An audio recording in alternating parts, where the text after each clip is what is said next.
Во Македонија има повеќе од 1 милион бугари, тврди председателот на Бугарската академија на науките БАН Григор Велев, кој во пресрет на почетокот на функционирањето на мешовитата бугарско-македонска комисија за историските спорни прашања, промовира нова книга од својата 10-томна историја на бугарите во Македонија, пишува порталот експрес.мк. Шефот на Бугарската академија во пресрет на промоцијата на својата книга изјавил дека се зафатил со ова дело затоа што Македонија била и како што вели се уште е неразделен дел од бугарската историска судбина.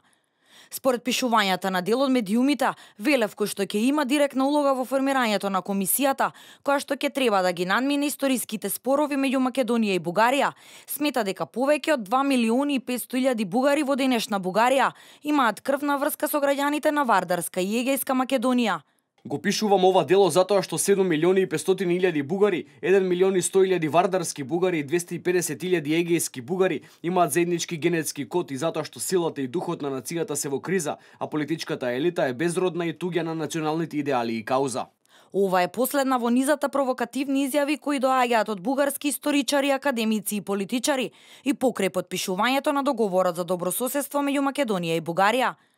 Неодамна и директорот на Бугарскиот историски музеј Божидар Димитров во неколку наврати изјавуваше дека македонизмот се потпира на историски лаги, а бугарскиот и македонскиот се ист народ. Со слични изјави беа и некои од пратениците на партијата на Красимир Каракачанов, според кои Македонија и Бугарија имаат заедничка историја. Според бугарските тези, Бугарија може да признае посебност на македонците само по 1946 година, а претходно целата историја се смета за заедничка, односно бугарска.